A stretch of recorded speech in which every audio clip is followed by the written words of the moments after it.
What if everything you've been told about life is backwards? What if the crushing weight of responsibility, the endless pursuit of success, the desperate scramble to control outcomes is actually the very thing keeping you from truly living?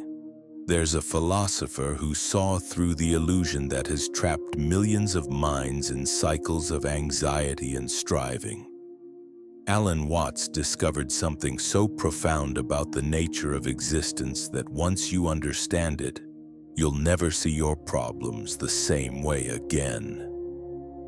He realized that life isn't the serious high-stakes drama we've been conditioned to believe it is.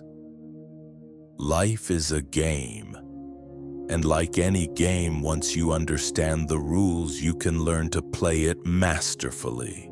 But here's what will shock you. The moment you start treating life as a game, everything becomes easier. Not because you stop caring, but because you finally start playing instead of just surviving. You stop being a victim of circumstances and become a conscious participant in something far more beautiful than you ever imagined. Today I'm going to reveal how Alan Watts cracked the code of human existence and discovered the ultimate life hack. A way of being that transforms struggle into play, anxiety into curiosity, and problems into puzzles waiting to be solved. By the end of this exploration, you'll understand why the most awakened people throughout history have approached life with what can only be described as cosmic playfulness. Alan Watts wasn't your typical philosopher. While others were buried in academic abstractions, he was translating the deepest wisdom of Eastern thought into language that could actually change how you live. Born in England but spiritually educated by Zen masters, Taoist sages, and Hindu mystics, Watts became a bridge between worlds. He took concepts that had liberated minds for thousands of years and made them accessible to anyone willing to question their fundamental assumptions about reality. His central insight will restructure everything you think you know about your existence. Watts discovered that the universe is engaged in an eternal game of hide and seek with itself. Every individual consciousness, including yours, is the universe temporarily forgetting its true nature, pretending to be separate, limited, struggling. You are not a person having a spiritual experience. You are spirit having a human experience, playing the role of someone who has forgotten they are divine. This isn't mystical nonsense. This is the recognition that consciousness itself is playing every character in the cosmic drama. The stressed executive, the worried parent, the anxious student, the lonely romantic. All of these are masks worn by the same underlying awareness, exploring what it feels like to be human through billions of different perspectives simultaneously. Think about when you were a child playing pretend. You could become anyone. A doctor, a superhero, a princess, an explorer. For those moments, you were completely absorbed in the role, yet somewhere beneath the performance, you knew it was play. You knew you were safe. You knew it was temporary. You knew it was fun. Watts suggests that adult life operates on exactly the same principle, except we've forgotten we're playing. The game has rules just like any game. There are consequences, challenges, obstacles, and objectives. But understanding it as a game changes everything about how you engage with these elements. When a chess player loses their queen, they don't have an existential crisis. They adapt, strategize, find new possibilities within the constraints. They remain playful even when the situation becomes complex.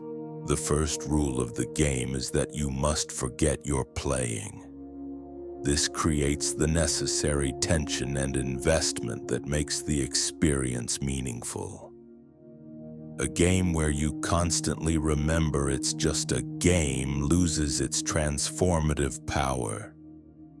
The forgetting isn't a mistake, it's a feature. The anxiety, the struggle, the sense of separation, these aren't problems to be solved, but rather the very conditions that make the game engaging. But here's where it gets fascinating. There are moments when the veil lifts slightly. Moments when you catch a glimpse of the playful intelligence orchestrating everything. These moments come during deep meditation, profound love, creative flow states, or sometimes just while watching clouds move across the sky. Suddenly you recognize that the whole drama of your life is being performed by something vast and intelligent that is simultaneously you and infinitely beyond you. This recognition doesn't make you irresponsible. It makes you more skillful. When you understand that life is a game, you start playing with strategy instead of just reacting with emotion. You become curious about obstacles instead of crushed by them. You begin to see patterns instead of just experiencing chaos. You develop what Watts called serious play, complete engagement without the crushing weight of ultimate consequence. The game operates on multiple levels simultaneously. There's the surface game of daily survival, social interaction, career advancement, relationship building. But beneath that is a deeper game about consciousness exploring its own nature through the lens of individuality. The surface game provides the drama and tension necessary for the deeper game to unfold. Most people become so absorbed in the surface game that they lose sight of the deeper purpose. They mistake the temporary roles for permanent identities. They confuse the challenges of the game with life or death situations. They forget that behind every apparent opponent is the same consciousness playing a different character. This forgetting creates what Watts identified as the primary source of human suffering. The illusion of separation, the belief that you are an isolated individual struggling against a hostile universe. But what if the universe isn't hostile? What if it's actually conspiring to provide you with exactly the experiences needed for maximum growth and awakening? What if every challenge is carefully calibrated to expand your consciousness without breaking your spirit? The game becomes visible when you start noticing its elegant design, how perfectly timed encounters change your life direction, how obstacles force you to develop capabilities you never knew you had, how losses create space for unexpected gifts, how your deepest wounds become sources of wisdom and compassion. The seeming randomness reveals itself as an intelligence so sophisticated it can orchestrate billions of individual stories simultaneously, while making each one feel completely unique and personally meaningful. Understanding this doesn't eliminate difficulty. It transforms your relationship with difficulty. Instead of asking, "Why is this happening to me?" you start asking, "What is this trying to teach me?" Instead of fighting against circumstances, you begin dancing with them. Instead of trying to control outcomes, you focus on responding skillfully to whatever emerges. The paradox is profound. The more you recognize life as a game, the more seriously you can play it. Not seriously in the sense of grim determination, but seriously in the sense of full engagement.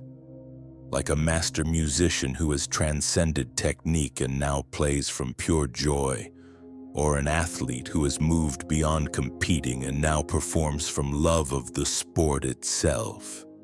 This is where Watts discovered the ultimate hack.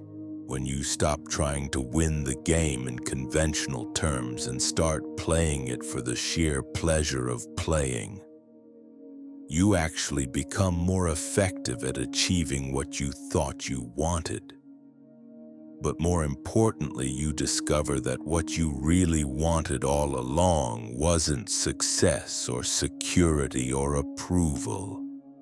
What you wanted was the feeling of being fully alive, completely present, totally engaged in the magnificent mystery of existence. The game is rigged in your favor, but not in the way you think. It's not designed to give you everything your ego wants. It's designed to give you everything your soul needs for its evolution. Every experience, pleasant or painful, is perfectly calibrated for your awakening. Every person you meet is playing their part in your development. Every situation you encounter is providing exactly the curriculum your consciousness requires. This reframe transforms everything about how you approach daily existence. When you're stuck in traffic instead of rage, you might find yourself curious about what this pause is creating space for. When a relationship ends, instead of devastation, you might discover gratitude for the growth that required this particular form of completion. When you lose a job, instead of panic, you might sense anticipation for whatever wants to emerge next. But here's where most people misunderstand Watts completely. They think treating life as a game means becoming passive, detached, or irresponsible. They imagine it's about floating through existence without caring about outcomes or other people. This is exactly backwards. True players care deeply. They're intensely engaged. But their caring comes from love of the game itself, not from desperate attachment to winning. Watch a child completely absorbed in play. They're not detached. They're more present than most adults ever manage to be. They respond authentically to every moment. They adapt instantly to changing circumstances. They collaborate naturally with other players. They find joy in the process itself, not just in achieving objectives. This is the quality of engagement Watts was pointing toward. The sophisticated player learns to hold multiple perspectives simultaneously. They can be completely invested in their role while simultaneously aware that it's a role. They can feel genuine emotions while recognizing those emotions as part of the game's mechanics. They can pursue goals passionately while remaining unattached to specific outcomes. This isn't contradiction, it's mastery. Most people oscillate between two extremes. Either they're so identified with their character that every setback feels like personal annihilation, or they're so detached from their role that they lose motivation and meaning. The master player finds the dynamic balance point where maximum engagement meets maximum freedom. They play full out while holding everything lightly. This balance point reveals one of the game's most elegant mechanics. The more attached you become to controlling outcomes, the less control you actually have. The more you grasp for security, the more insecure you feel. The more you chase happiness, the more it eludes you. But the moment you release the grip, the moment you start playing for the joy of playing itself, everything you were grasping for begins flowing toward you naturally. Watts called this the principle of creative letting go. It's not passive resignation. It's active surrender to the intelligence of the game itself. You still make plans, still take action, still care about results. But you hold your plans lightly, recognizing that the game might have better ideas than your limited perspective can conceive. Think about learning to ride a bicycle. At first, you grip the handlebars desperately, trying to force balance through sheer will. This creates tension that actually makes balance impossible. The breakthrough comes when you relax your grip and start trusting the bicycle's natural tendency to stay upright. You're still steering, still pedaling, still engaged, but you've stopped fighting the physics of the situation and started cooperating with them. Life operates on similar principles. There's a natural intelligence flowing through events that your controlling mind can't perceive. When you stop forcing and start flowing, you discover that this intelligence is actually on your side. It's not trying to make you miserable. It's trying to wake you up to possibilities your limited viewpoint couldn't imagine. The game has built-in feedback mechanisms that guide players toward greater skill and awareness. What we call problems are actually the game's way of pointing out where our understanding needs to expand. What we call obstacles are invitations to develop new capabilities.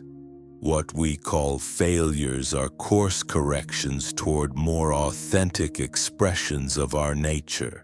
Every challenge contains within it the exact information needed to transcend that type of challenge permanently. But this information only becomes available when you approach the situation as a puzzle to be solved rather than a threat to be avoided. The shift from victim consciousness to player consciousness is the difference between being at the mercy of circumstances and being in creative dialogue with them. The most skilled players learn to read the game's subtle signals. They notice synchronicities, those meaningful coincidences that seem to occur when you're aligned with the flow of events. They pay attention to their intuitive hunches, those whispers of knowing that come from beyond rational analysis. They recognize when they're fighting the current and when they're riding it. This develops what Watts described as effortless effort, action that emerges naturally from deep understanding rather than forced willpower.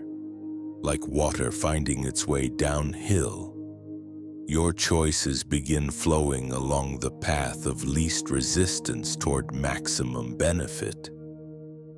Not because you've become lazy, but because you've learned to recognize and cooperate with the underlying currents of reality. The game rewards authenticity above all else. Every time you pretend to be someone you're not, you create internal friction that makes everything more difficult. Every time you try to want what you think you should want instead of what you actually want, you disconnect from your natural guidance system. Every time you perform for approval instead of expressing from truth, you weaken your connection to the game's intelligence. But here's the paradox that confuses so many players. Being authentic doesn't mean being selfish or inconsiderate. True authenticity includes caring about others because recognizing your interconnection with all life is part of awakening to who you really are. The game is designed so that what's genuinely best for you is also what's best for the whole. Your individual fulfillment and collective well-being aren't opposing forces, they're the same movement expressing through different scales. This understanding reveals why traditional goal setting often creates more stress than success. When you chase outcomes from ego-driven desperation, you're swimming against the current of your authentic nature. But when your goals emerge from genuine excitement and curiosity, they become expressions of the game's natural unfolding through you. You're not forcing life to comply with your limited vision. You're allowing your expanded vision to emerge through engaging fully with life. The game operates through what Watts called the controlled accident, like a master calligrapher who maintains perfect technique while allowing spontaneous beauty to emerge through the brush. Skilled players learn to prepare thoroughly while remaining completely open to unexpected developments. They make detailed plans while holding them as rough sketches rather than rigid blueprints. This creates a fascinating dynamic where the more you prepare for uncertainty, the more gracefully you can dance with whatever emerges. You develop what jazz musicians call chops, the technical foundation that allows for spontaneous creativity. But unlike rigid classical performance, your life becomes an improvisation where each moment builds on the last in ways that couldn't be predetermined. Most people experience anxiety because they're trying to play multiple games simultaneously without realizing it. They're playing the social approval game while trying to play the authentic expression game. They're playing the security accumulation game while attempting the adventure and growth game. They're playing the control and predictability game while engaging in the love and vulnerability game. These games have contradictory rules, creating internal conflict that manifests as stress and confusion. The breakthrough comes when you recognize which game you're actually playing in each moment and commit fully to its particular logic. When you're building financial security, you play by financial rules. When you're deepening intimacy, you play by love's rules. When you're creating art, you play by beauty's rules. The confusion dissolves when you stop trying to apply one game's strategies to another game's objectives. But there's a meta game that encompasses all these smaller games, the consciousness development game.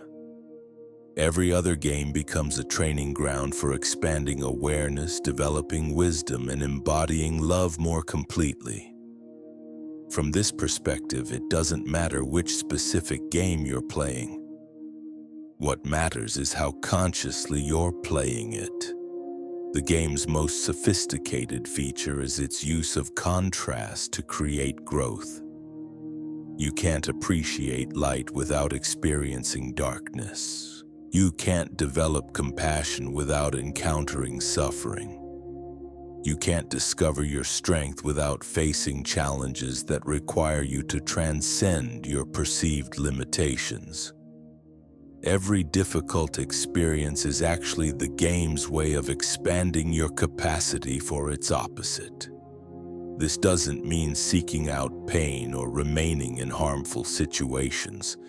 It means recognizing that when difficulties arise naturally, they're providing exactly the curriculum your consciousness needs for its next level of development. The game never gives you more than you can handle, but it consistently gives you exactly enough to stretch you beyond your comfort zone. Understanding this transforms your relationship with failure completely. Failure becomes feedback. Setbacks become setups for comebacks. Obstacles become opportunities to develop new capabilities. What looked like the game working against you reveals itself as the game working for you in ways your surface mind couldn't comprehend. The most elegant aspect of the game is how it uses your own resistance to guide you toward what you most need to learn. Whatever you're avoiding, judging, or trying to control is precisely where your greatest growth potential lies hidden. Your triggers become treasure maps.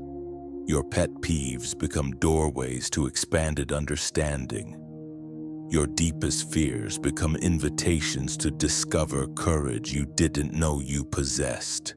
This is why the game often appears to be conspiring to bring you face to face with exactly what you least want to encounter. It's not punishment, it's precision education.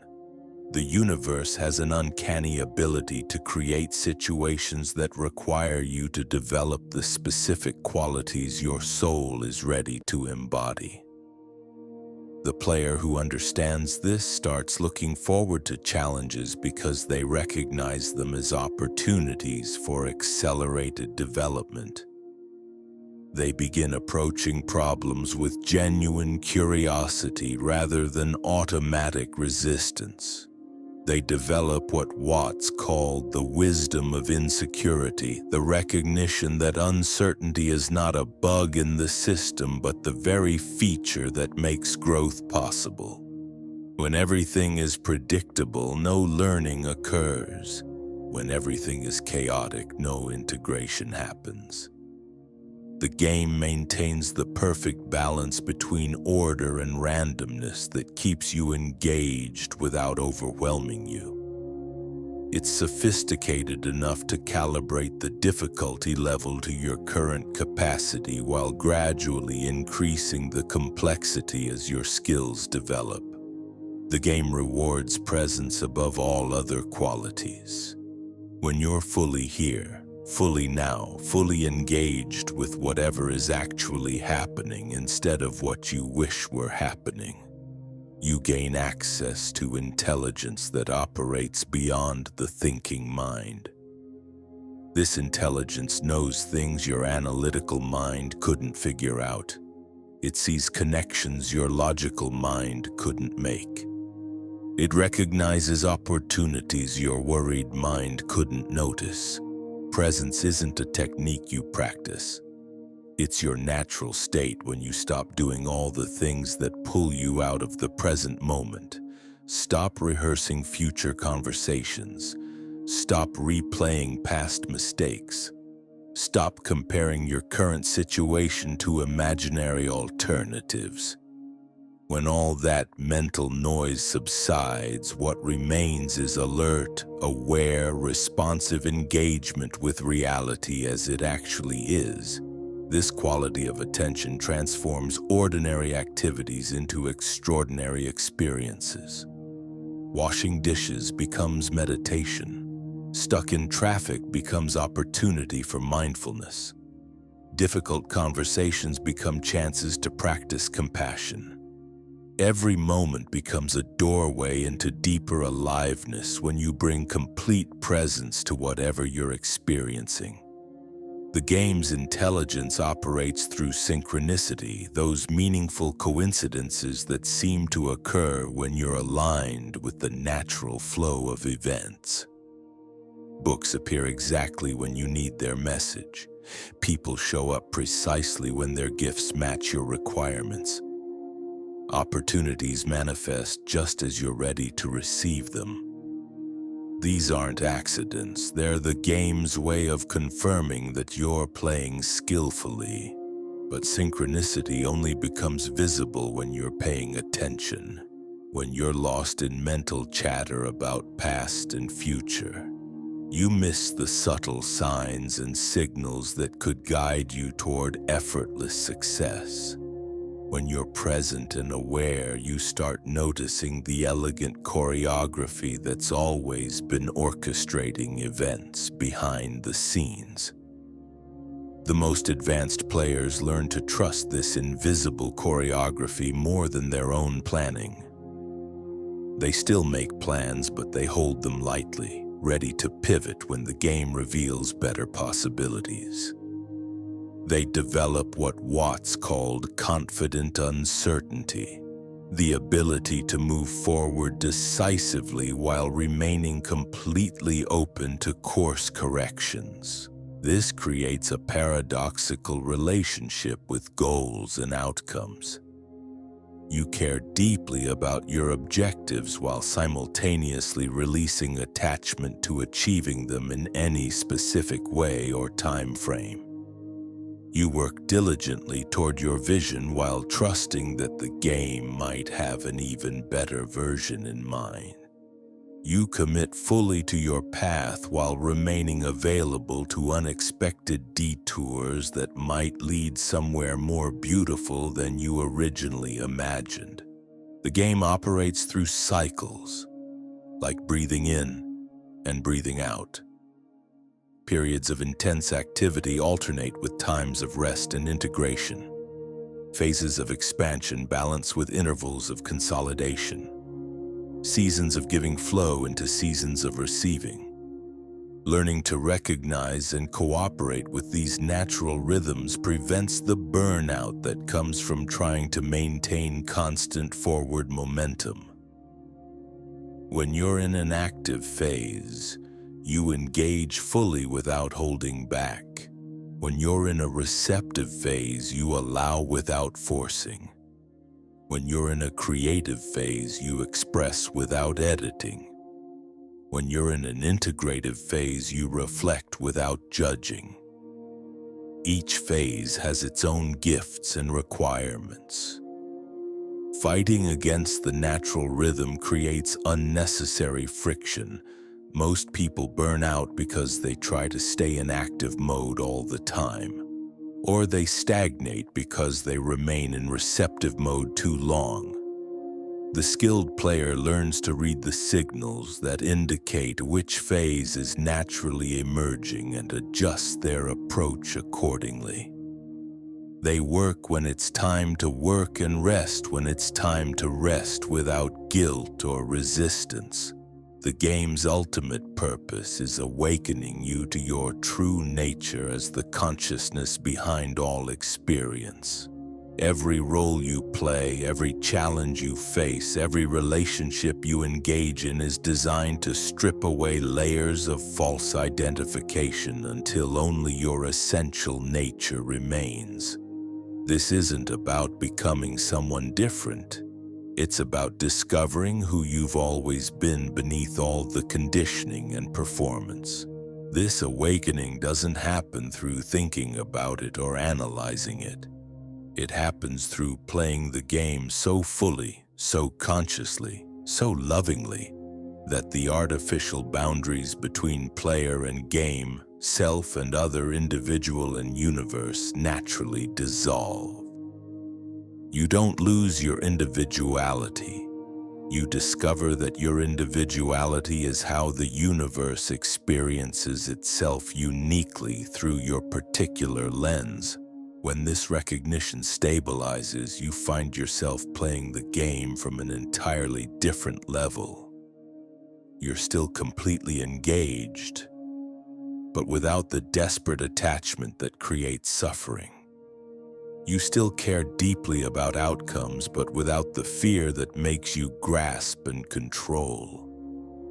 You still face challenges and obstacles, but now they feel like interesting puzzles rather than threats to your survival. The game continues, but now you're playing it consciously as both participant and witness, creator and creation, individual expression and universal intelligence simultaneously. This is what Watts meant when he spoke of cosmic playfulness. Not detached indifference, but engaged delight in the magnificent complexity and beauty of existence itself. So here's what Alan Watts discovered that changes everything. Life isn't happening to you. Life is happening as you. You're not a separate individual struggling against cosmic forces. You are the cosmic force, temporarily pretending to be an individual, exploring what consciousness feels like when it forgets its own infinite nature. This recognition doesn't solve all your problems. It transforms your relationship with them. Every challenge becomes a curriculum. Every setback becomes a setup. Every ending becomes a beginning in disguise. You stop being the victim of your circumstances and become the conscious creator of your experience. The game is always rigged in your favor, but not in the way your ego expects. It's designed to wake you up, not make you comfortable. To expand you, not shrink you. To liberate you from the prison of separation, not lock you deeper inside it. Every move the game makes, even the ones that feel like defeats, are actually moves toward your ultimate victory, your remembrance of what you really are. When you finally understand this, really understand it in your bones, you discover something beautiful. You've been playing perfectly all along. Every mistake was necessary. Every struggle was sacred. Every moment of confusion was consciousness learning about itself through your experience. You can stop trying to win the game and start enjoying playing it. Because the moment you begin playing for the pure joy of playing, you realize you've already won.